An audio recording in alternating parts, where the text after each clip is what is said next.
नमस्ते। मेरा नाम अनिल चौधरी है। वो मेरे पिताजी का नाम कोलाराम चौधरी है। मैं कक्षा 10 में राजकीय माध्यमिक विद्यालय उत्तीसर में अध्ययन करता हूँ। मेरा गांव उत्तीसर वो जिला जोधपुर है। मैंने अपने गुरुजनों से नेताजी सुभाष चंद्र बोस की जीवन कहानियां और उनकी देशभक्ति के किस्से कई बार सुने हैं। उनकी देशभक्ति मेरे दिल को छू गई। नेताजी की 123वीं जयंती पर मैं संकल्प क्रांति परिवार के मंच पर अपना एक छोटा सा भाषण प्रस्तुत करता हूँ।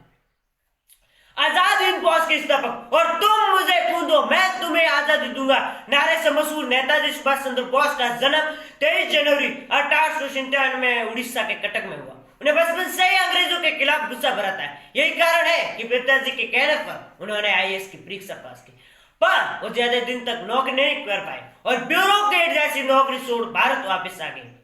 1921 में उनकी मुलाकात अंग्रेजों भारत छोड़ो आंदोलन के दौरान महात्मा गांधी से हुई। वहीं उन्होंने बापू को राष्ट्रपिता का दर्जा दिया।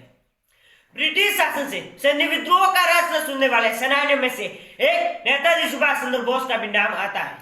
उनके अनुसार भारत को एक आजाद देश बनाने के लिए गांधी जी की अहिंसक नीति काफी नहीं है और इसीलिए उन्होंने आजाद हिंद फौज का गठन किया। उनके हर एक भाषण में जोशीले नारे भी गूंजते थे, जैसे हमारे अंदर बस एक ही इच्छा होनी चाहिए, मरने की इच्छा ताकि भारत जी सके, एक शहीद की मौत मरने की इच्छा ताकि भारत आजाद हो सके। और उनका एक मशहूर नारा, अब हमारी आजादी निश्चित है पर आजादी बलिदान मांगती है। तुम मुझे कूदो मैं तुम्हें आजादी दूंगा, यही देश के नौजवानों में प्राण फूटने वाला वाक्य था। उस दौर में ऐसे तमाम जोश भरे नारों से वे पूरे हिंदुस्तान में सागे थे। उनकी मुहिम से लाखों भारतीय जुड़ते गए। उनकी बढ़ती ख्याति और ताकतवर होती आजाद हिंद फौज से अंग्रेज शासन भी घबरा गया था। पर बड़ी दुखद घटना यह हुई कि 1945 में नेताजी सुभाष चंद्र बोस की मृत्यु एक प्लेन दुर्घटना में हो गई। इससे देश की आजादी की उम्मीदें लगाए लाखों लोगों को बहुत बड़ा सदमा लगा।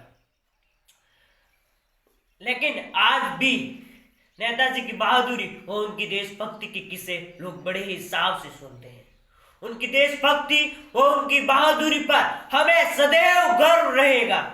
अंत में यही कहना चाहता हूं कि हिंदुस्तान को एक और नेताजी सुभाष चंद्र बोस की जरूरत है, जो देश में फैली जातिवाद और द्रव्यवाद जैसी कुर्तियों को मिटाकर देशभक्ति की मुहिम चलाए। समय कम रहते इतना ही बोल पाया। धन्यवाद। जय हिंद।